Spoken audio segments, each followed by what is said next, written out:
Hello, नमस्कार, आदाब, सत श्री अकाल और अस्सलाम वालेकुम। मैं हूं मोहम्मद अहमद काज़मी, लेकर आया हूं आपका पसंदीदा कार्यक्रम आपके रूबरू। इस कार्यक्रम में हम आपको कुछ जानकार लोगों से मिलवाते हैं और जो कुछ देश में घटनाएं हो रही हैं उस पर चर्चा करते हैं ताकि कुछ गहराई से हमारी मालूमात हो सके। इस वक्त मणिपुर में मुसलसल आगजनी, लोगों का मारा जाना मुसलसल, यानी एक तरह से उसमें कहीं कोई रुकावट या कमी नहीं है। होम मिनिस्टर अमित शाह जी 3 दिन का दौरा करके आ चुके हैं, उसके बाद भी ये सूरत हाल है। इसमें क्या कुछ है? चूंकि अलग अलग किस्म की आवाजें आ रही हैं। एक तरफ कांग्रेस का कहना है कि मणिपुर में लगातार होने वाली हिंसा से ऐसा लगता है कि बीजेपी उसको लंबा चलाना चाहती है, ये कांग्रेस का कहना है। और कुछ जो रिपोर्टें आ रही हैं, मीडिया रिपोर्ट्स, विक्टिम कह रहे हैं कि जब हमारा घर जलाया जा रहा था तो हम रो रहे थे, चिल्ला रहे थे, आखिर अब हम कहां जाएं। इसके अलावा हिंदू की एक हेडिंग है जिसमें यह कहा गया कि प्रेसिडेंट रूल ही वहां का ऑप्शन है, गवर्नमेंट वेट एंड वॉच की हालत में है। आखिर क्या कुछ है? अब से पहले हमने इस इशू पर जनाब जॉन दयाल साहब से बात की थी, जो सीनियर जर्नलिस्ट होने के साथ साथ फॉर्मर प्रेसिडेंट हैं ऑल इंडिया कैथोलिक यूनियन के। आज भी हम उन्हीं से बात करना चाहते हैं ताकि वो कनेक्ट कर सकें चीजों को। हमने पहले भी बात की थी। अब आखिर कहां है मणिपुर, कहां है सरकार? लोगों की जान बचाने की जिम्मेदारी सरकार की होती है, वो सरकार क्यों ऐसा नहीं कर पा रही? क्या कुछ है? जॉन दयाल साहब, वेलकम है आपका। मीडिया स्टार वर्ल्ड को आप समय दे देते हैं, वक्त दे देते हैं, उसके लिए शुक्रिया। आप ये बताइए कि एक पत्रकार के तौर पर इतने लंबे अरसे से बहुत सी चीजें हम देखते चले आए हैं। कम्युनल राइट्स भी हमने देखे हैं। कम्युनल राइट्स आमतौर पर जो पहले की रविश थी वो ये था कि 2-3 दिन कहीं हुआ, उसके बाद कंट्रोल हो जाता था, सरकार कर लेती थी। लेकिन अब ऐसे हालात बदले हुए नजर क्यों आ रहे हैं कि वो रुक ही नहीं रहा, आखिर किसी के कंट्रोल में ही नहीं आ रहा? क्या कुछ है? आप मणिपुर को कैसे देख रहे हैं? सर, मैं बात तो यहाँ से शुरू करना मांगता हूँ। मणिपुर जल रहा है, प्रधानमंत्री जी अमेरिका जा रहे हैं, कोई इमरजेंसी वार्ड है अस्पताल का महामारी के दिनों में, और वहाँ का मेडिकल सुपरिटेंडेंट पिकनिक करने शिमला चला जाए। ये दुख की बात नहीं है, शर्म की बात है। इससे ये भी साबित हो जाता है कि जो हाकिम है हमारे, उनको कितनी कदर है, कितना कंसर्न है जलते मुद्दों से।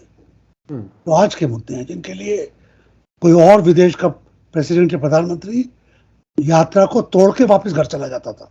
अभी भी अनेक एग्जाम्पल मैं आपको दे सकता हूं, जब विजिटिंग प्राइम मिनिस्टर्स ने अपना दौरा जल्दी खत्म किया और घर चले गए क्योंकि घर पे कोई इमरजेंसी थी। और यहाँ पे उल्टा है, सिचुएशन इमरजेंसी की है मणिपुर में और आप तफरी पे जा रहे हैं। दूसरी बात है, आपने कहा कि गृह मंत्री वहां पे गए 3 दिन के दौरे में। 3 दिन के दौरे में गए, क्या किया इन्होंने? उसी चीफ मिनिस्टर को शय दी जिसके राज में ये हो रहा था। उन्हीं लोगों से मिले जो कर रहे हैं।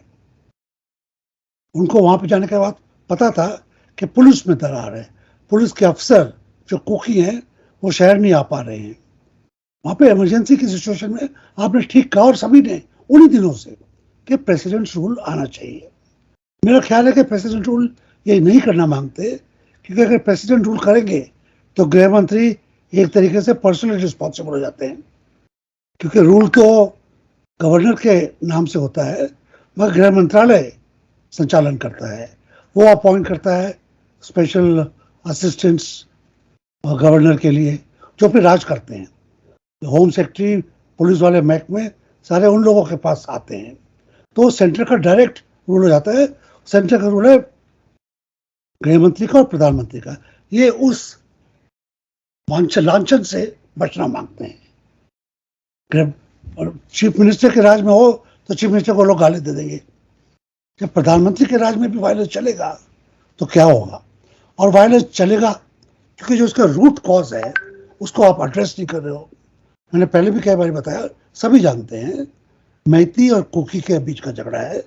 और क्योंकि ज़्यादातर मैती हिंदू है और ज़्यादातर कुकी ईसाई हैं, तो इसमें धर्म का भी एक पुट आ जाता है। जब रेफ्यूजी बनते हैं, जब इंटरनल डिस्प्लेस पर्सन बनते हैं, जब चर्च जलाए जाते हैं, तो एक धर्म का भी पुट आ जाता है। ये दोनों चीज़ों को इकट्ठा लेकर करना है आपको। वो जो जनाब थे हाई कोर्ट के जज जिन्होंने कहा कि मैथीस को ट्राइबल स्टेटस दिया जाए, उस मुद्दे को आपको सुप्रीम कोर्ट के पास करना चाहिए था, उसको कैंसिल करवाना चाहिए था कि नहीं है, ये स्टेप नहीं है, ये मुद्दा क्योंकि सिंगल जज का है ही नहीं, इसको हम खारिज करते हैं। तो फिर आग के ऊपर कुछ पानी पड़ता, कुछ लोगों को होता कि सॉल्व होने वाली है। मैथीस को भी होता कि कोई बात नहीं, आज की तारीख में बाद में इशू पॉलिटिकल डिस्कस हो जाएगा, क्योंकि उनकी डिमांड में कुछ तो ऐसी बातें होंगी जो सरकार पूरी कर सकती है, नौकरी की, चारात की और ज़मीन की। कश्मीर में किया और जगह किया, कहाँ तक उनके जा सकते हैं, कहाँ तक नहीं जा सकते हैं, क्योंकि उनको शेड्यूल्ड ट्राइब का दर्जा देना है कि पूरा मणिपुर ट्राइबल बन जाएगा। तो एम्प्लॉयमेंट में, यूपीएससी में, फिर जो गरीब लोग हैं जो फॉरेस्ट में रहते हैं, जो हिल्स में रहते हैं, उनको कहाँ पे राहत मिलेगी, ये बात आ जाती है। अभी जो इसके ऊपर है बहुत बुरा हाल है वहाँ पे। इमीडिएटली तो कई जगह रसद नहीं पहुंच पा रही है, सड़कों के ऊपर राशन की गाड़ियाँ खड़ी हैं। अस्पताल जब आप कैंप में लाओगे, जो गहरी चोट लगी है, क्या लगा है, उसके ऊपर क्या हो रहा है। और जो ह्यूमन ट्रेजेडी, आप मान लिया कि माँ बाप तो रेफ्यूजी कैंप में आपने डाल दिए, शायद उनको खाना भी दे रहे हैं, मगर जो बच्चे थे जो स्कूल में हैं, जो लड़की लड़के 11वीं में थे, 12वीं में थे, जो यूपीएससी की तैयारी कर रहे थे, जो जिंदगी के उस पड़ाव पर थे जब उनके सामने पूरा दुनिया खुली थी, अचानक उनको एक तरीके से आपने अंधे कुएं में डाल दिया। जो ह्यूमन ट्रेजेडी का जो स्कोप है, बाकी हिंदुस्तान समझ भी नहीं पा रहा है, अखबार नहीं समझ पा रहे, लोग नहीं समझ पा रहे हैं।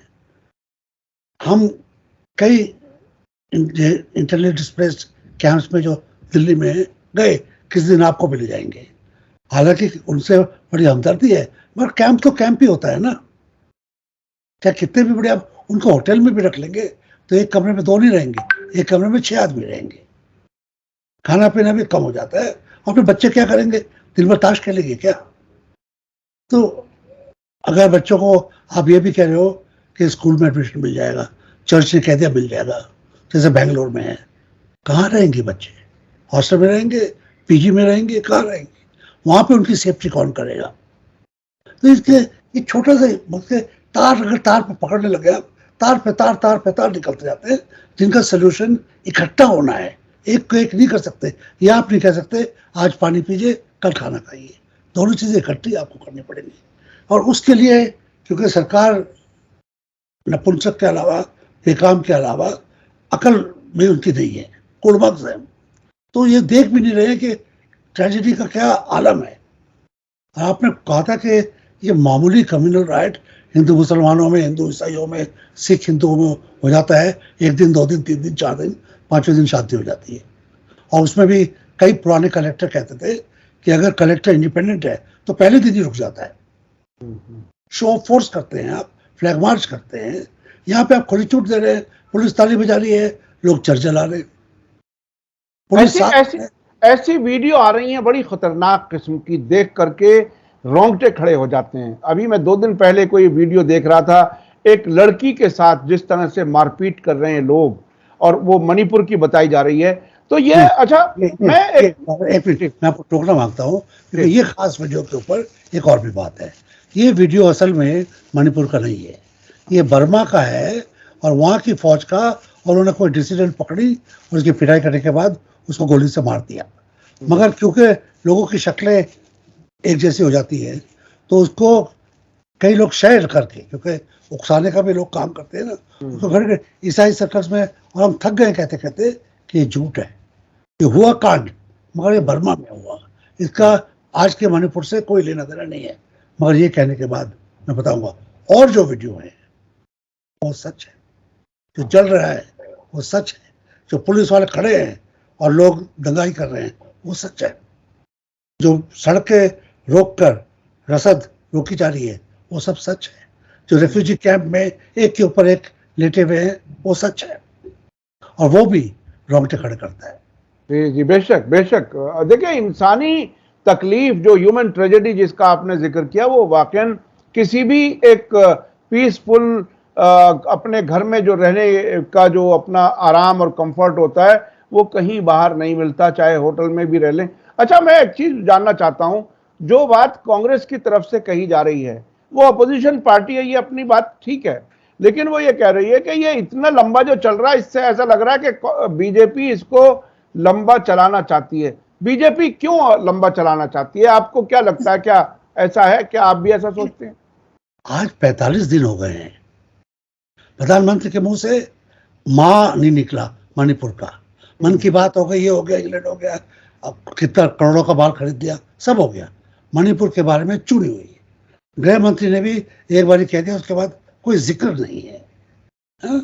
वाइस प्रेसिडेंट हर 2 मिनट के बाद एक ट्विटर करते हैं, कोई जिक्र नहीं है मणिपुर का। अगर आप उसको नजरअंदाज कर रहे हो, आंख मीच के रखे हुए हो, तो मतलब बात है कि आपको आप सुरक्षित रहना मांगते हो किसी और फ्यूचर काम के लिए। वो फ्यूचर काम क्या है वो हमको देखना है। ये सोचना है कि क्या फ्यूचर काम हो सकता है। आपने एक आग लगा दी कॉमन सिविल कोड के ऊपर, एक मणिपुर अभी जल ही रहा है। आप हथियार खरीद रहे हो, आप जब अनार्म्ड व्हीकल अमेरिका से लोगे तो यकीन मानिए दूसरे दिन पाकिस्तान चीन से वो व्हीकल ले आएगा। टेंशन बढ़ेगा, कम नहीं होगा। ये सब चीजें क्यों हो रही हैं? अगले इलेक्शन के लिए इनका क्या एक तरीके से क्या चिन्ह है, ये क्या द्योतक है, ये देखना पड़ेगा। और अच्छी बात तो नहीं हो सकती कोई। देखिए, बहुत ही खतरनाक किस्म की खबरें आ रही हैं। एक तरफ तो क्रिश्चियंस के खिलाफ जो मणिपुर में हो रहा है वो, उधर उत्तराखंड में पुरोला तो एक जगह का नाम आया है, मुसलमानों को वहां से निकाला जा रहा है। बहुत लोग अपने अपने घर छोड़ करके निकल चुके हैं, बहुत से कस्बों से, बहुत से शहरों से।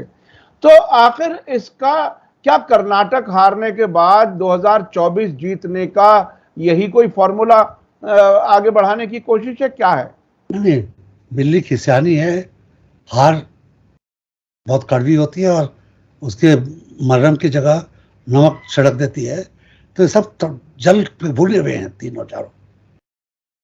प्रधानमंत्री ने और गृह मंत्री ने जिस तरीके से कर्नाटक का दौरा किया था, उन्होंने पर्सनलाइज कर, जैसे गुजरात का इलेक्शन हो, गुजरात के मुख्यमंत्री का इलेक्शन हो। तो जब आप इतना उसमें इन्वेस्ट कर देते हो और फिर भी वहां के लोग आपको लात मार देते हैं, तो दिल तो कट्टा हो गई। उसका बदला कैसे लिया जाए? और इस बात से फिर एक बार आ जाती है, कर्नाटक में भी इन्होंने कोशिश तो की थी हिंदुत्व चलने की, मगर वहां पे मुहिम मुसलमानों ने, ईसाइयों ने, सिविल सोसाइटी ने, महिलाओं ने, सबों ने मिलके इकट्ठे हो गए थे। तो वहां पे इन्होंने हिंदुत्व छोड़ा नहीं था। मगर मैं शुरू से कह रहा हूं कि जैसे ही 24 आएगा, जब इलेक्शन कैंपेन नवंबर के बाद एक फुल स्पीड से आएंगे, इनके पास हिंदुत्व के अलावा और कोई चारा नहीं है। क्योंकि नौकरियां बढ़ी नहीं है, दाम कम नहीं हुए हैं, ग्रोथ आप कहते हैं 10% या 6 को पार नहीं कर पा रही है। पॉपुलेशन में आप चीन से आगे बढ़ गए, बाकी जगह कहीं नहीं बढ़ पाए हैं आप। आपका मेजर स्टील पुल इलाके में जो बहुत चीन के बॉर्डर के बहुत पास है, वो पुल कल टूट पड़ा। पूरा एक इलाका आपकी फौज के से कंट्रोल से बाहर हो गया है। तो कोई भी ऐसी चीज नहीं हो रही है कि एक तरीके से आप कह सकते हैं कुदरत भी इनके खिलाफ है, तकदीर भी इनके खिलाफ है। और तो उसमें तदबीर इनकी क्या करेगी? वही पुराना घिसा पिटा हिंदुत्व लाएंगे मुसलमान के खिलाफ। आपने बताया ये दोनों प्रांत, उत्तरांचल और उत्तराखंड और हिमाचल, इनको देवभूमि देवभूमि भी कह के इनको एक ऐसी जोन बना लिया है कि यहाँ पे किसी और का बसर ना हो पाए। आप जानते हैं इन इलाकों में हर कोई बस भी नहीं सकता। हिमाचल में तो खासकर कोई नहीं बस सकता, जैसे कश्मीर में था 370 के वही हाल है। वहाँ पे कोई जमीन नहीं खरीद सकता है, जैसे मणिपुर में भी। तो वहां पर आप ये कह रहे हैं कि मुसलमान हट जाए, वहां पर तिजारत ना करे, ये अपने देश में देश बहाला करा रहे हैं हम लोग का। इकोनॉमिक वॉरफेयर आपने मुसलमानों पे गुजरात में छेड़ा था, और प्रांतों में छीनने की कोशिश की थी। गुजरात में चल रहा है, बाकी प्रांतों में मात खा गया। मगर ये economic boycott of Muslims and Christians और उनका फिजिकल एलिमिनेशन के बीच में बहुत बड़ा हल्का सा पर्दा है। आज आप मेरी नौकरी छीनेंगे, कल आप मेरा घर छीनेंगे, परसों आप मेरे जिस्म से मेरी जान को छीनेंगे। तो प्रोग्रेशन नेचुरल प्रोग्रेशन है ये। और हम कई देशों में, अफ्रीका के देशों में, अरब देशों में ये देख चुके हैं कि किस तरीके से ये आस्तीन पकड़ते पकड़ते पहुंचा पकड़ते ये कोई अच्छा सिग्नल नहीं है। जी, बहुत ही खतरनाक है। अच्छा, अब इस बीच में मन की बात में मोदी जी कह रहे हैं कि इमरजेंसी बहुत ही काला दौर था और वो शायद पास्ट को याद दिला करके प्रेसिडेंट को भुलाने की, प्रेजेंट को यानी मौजूदा हालात को, वर्तमान हालत को भुलाने की कोशिश कर रहे हैं। क्या ये काम चल पाएगा? क्या ये साजिश चल पाएगी? क्या है ये? मन की बात में भी मणिपुर का कोई जिक्र नहीं था। देखिए, मन की बात में मणिपुर का जिक्र नहीं है, ना किसी और जगह है, ना अखबारों में, ना ट्विटर में, ना सरकार के किसी ओहदेदार से है। मणिपुर उन्होंने इस वक्त ठंडे बस्ते में रखा हुआ है। हमने पहले भी बताया था, आपने बताया क्यों रखा गया है, इनके मोटिव क्या है, अभी क्लियर नहीं है। एक तो है कि उसको वहां रखते हैं, जरूरत के ऊपर सामने लाएंगे। मगर जो दूसरी बात आपने की, इमरजेंसी की बात, मैं इमरजेंसी के दौर में भी रिपोर्टर था, सीनियर रिपोर्टर था। और इमरजेंसी के आखिरी दौर में जब इंदिरा गांधी ने इमरजेंसी के अंत डिक्लेयर किया, इलेक्शन डिक्लेयर किए, उन्हीं दोनों मेरी और अजय बोस की किताब आई थी, for reasons of state daily under the emergency. उस किताब को आए हुए भी आज 45 साल हो गए। और मैं आपको बताता हूँ, क्योंकि मैं चश्मदीद गवाह हूँ इमरजेंसी का, कि उसकी राजनीति अब अलग थी। आज के दौर में ना ऑपोजिशन ने, ना कांग्रेस ने, ना किसी और ने फौजों को बगावत करने के लिए नहीं कहा है। कोई आंदोलन मोदी के खिलाफ नहीं है। तो कॉजेज ऑफ इमरजेंसी अलग बात है, कॉन्सिक्वेंसेज ऑफ इमरजेंसी अलग बात है। इमरजेंसी के क्यों हुई उसके ऊपर इस जगह जिक्र का बात नहीं है। मगर इमरजेंसी के दौरान क्या हुआ, संजय गांधी के आने के बाद भी दौरान क्या हुआ, नसबंदी हुई, मकान तोड़े गए। आज तो आप आदमी कोई किसी को कहता है कि इस मुसलमान ने मेरे को पीटा है, तो कल जाके आप 3 मुसलमानों के मकान पर बुलडोजर चला देते हो, ना कोर्ट, ना कचहरी, ना कुछ। तो कॉन्सिक्वेंसेज ऑफ जो इमरजेंसी है, जिस तरीके से स्टेट अपरेटस का इस्तेमाल किया जा रहा है, जिस तरह से लोग जेल में भरे जा रहे हैं, जिस तरीके से सबऑर्डिनेट जुडिशरी दबा दी गई है, आज का दौर इमरजेंसी के दौर से ज्यादा स्याह है, ज्यादा काला है, ज्यादा खतरनाक है। अच्छा, अब मैं आखिर में चलते चलते, ये जो 23 तारीख को पटना में मीटिंग हो रही है अपोजिशन लीडर्स की, आपको इससे क्या उम्मीद है, क्या लगता है? कि जैसे ही बात पता लगी कि ऑपोजिशन मिल रही है पटना में, फौरन पटना के मुख्यमंत्री के खिलाफ एक मुहिम छेड़ दी गई, वहां की जेडीयू के खिलाफ एक मुहिम छेड़ दी गई। पूरा एकदम स्टेट अपरेटस, सेंट्रल अपरेटस उनके खिलाफ कर दिया गया।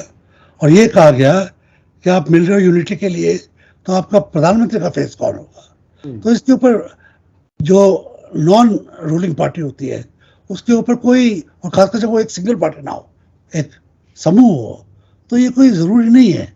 जब डॉक्टर मनमोहन सिंह प्रधानमंत्री बने, उसके पहले, एक दिन पहले किसी को पता था कि प्रधानमंत्री बनेंगे? एक दिन पहले नहीं पता था, क्योंकि ऐसी बातें जरूरी नहीं है। और उनका यूनिटी से कोई लेना देना भी नहीं है। यूनिटी फंक्शनल यूनिटी है, स्ट्रक्चरल यूनिटी है, सीट बाय सीट यूनिटी रहेगी। कई सीट्स के ऊपर आपको जो पार्टनर्स हैं टकराते हुए भी दिखाई देंगे, जैसे केरला में, जैसे वेस्ट बंगाल में। और उसके बावजूद जब जीत के आएंगे तो आपके सामने एक यूपीए 3 खड़ा होगा, जिसका कोई ना कोई तो प्रधानमंत्री स्वेरिंग इन होगा। सोनिया गांधी नहीं तो मनमोहन सिंह। तो ये जो एक तो बात सही है सर, मोदी जी ये यूनिटी की बात से डर गए हैं। ये तो बहुत साफ बात है कि जिस तरीके से उनके गोदी मीडिया, जिस तरीके से उनके सोशल मीडिया के कार्यकर्ता हैं इस पर रिस्पॉन्ड कर रहे हैं, जो गाली गलौज के ऊपर, वो तो आप जानते हैं, वो तमीज की तो कोई वहां पे बात ही नहीं है, एकदम माँ बहन की गाली गलौज के ऊपर आ जाते हैं वो। जिस तरीके से वो आ गए हैं, खींच और एक क्या होगा, ये खौफ उनको आ गया है, क्योंकि इंटेलिजेंस एजेंसीज इतना नहीं बता पाती हैं। इंदिरा गांधी ने सीख बड़ी कीमत पे लिखी है कि आईबी, उनसे आप किसी के कलाई मुड़वा लीजिए, मगर उनकी इंफॉर्मेशन कब क्या होगी उसके ऊपर ज्यादा विश्वास भी नहीं किया जा सकता है। तो मोदी जी को इस वक्त खास पता नहीं है कि हो क्या रहा है।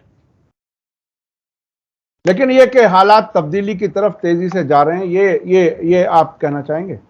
ये कहना चाहता हूं, मगर मेरे जैसे जो लोग हैं, जो कि ऑब्जर्वर तो है, मगर जैसे कोई महिला के साथ बदसलूकी हो रही हो, तो ऐसे हालात में, या किसी बच्चे की कोई पिटाई कर रहा हो, आदमी बीचों बीच नहीं रह पाता, किसी की तरह सिंपत्ति होती है। और आज मैं भी, मेरे घर पे मेरे बच्चे, मेरे पड़ोसी, मेरे दोस्त कई जेल में भी हैं, इतना हो गया है कि मैं कोई भी सभ्य पत्रकार ये नहीं कह सकता कि मैं न्यूट्रल हूं। अगर वो कह रहा है मैं न्यूट्रल हूं तो गोदी में दिया है वो। तो मैं चाहता हूं कि हटे, और कुछ हद तक वो मेरे को एक तरीके से मजबूर कर देते हैं ऑपोजिशन की अच्छी चीजों को ढूंढने के लिए। ऑपोजिशन में भी बहुत गड़बड़ी है, कर्नाटक में भी गड़बड़ी थी, वहां पे एक ईसाई चुना गया है, ईसाई इलाकों में भाजपा को वोट दिया गया, बहुत गलतियां होती है, मगर तब भी जो हवा उड़ रही है, मेरा ख्याल है उससे थोड़ी तो ठंडक आती है। जी जी जी, बहुत बहुत शुक्रिया जॉन दयाल साहब। मणिपुर के बारे में आपने काफ़ी तफसील से बात बताई, और ये भी बताया कि ये मौजूदा सरकार जो है वो राष्ट्रपति शासन से बचना चाहती है, बेइज्जती अपने सर पर नहीं लेना चाहती। इसके अलावा आपने ये भी बताया कि अभी जो पटना में जो मीटिंग हो रही है उससे काफ़ी उम्मीदें हैं, बीजेपी वाले उसे भी खराब करना चाहते हैं। मोदी जी इस मीटिंग से डरे हुए हैं, जो कुछ उनकी ट्रोल आर्मी और जो सोशल मीडिया टीमें जो हैं उनकी तरफ से जिस किस्म के मैसेज आ रहे हैं उससे उनका डर जाहिर हो रहा है। हमें उम्मीद है कि देश के लिए अच्छा हो जो कुछ हो, और बेहतर की तरफ जाएं, खराबी की तरफ ना जाएं। बहुत बहुत शुक्रिया जॉन दयाल साहब, आप हमें समय दे देते हैं। इसी के साथ मुझे दीजिए इजाजत। धन्यवाद, शुक्रिया, जय भारत, जय हिंद।